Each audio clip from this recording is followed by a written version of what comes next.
Ampitiavana ndray tompo klasy toboka avy nitsidihana ny tokantrano amin'ity hariva ity manasanao araka izany anaraka ny vaovao hatramin'ny farany eo amin'ny tontolo ny trangam-piarahamonina avy hatrano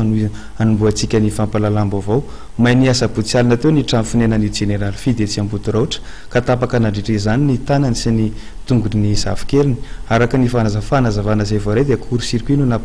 napiteraka ny fahamaizana fanadidina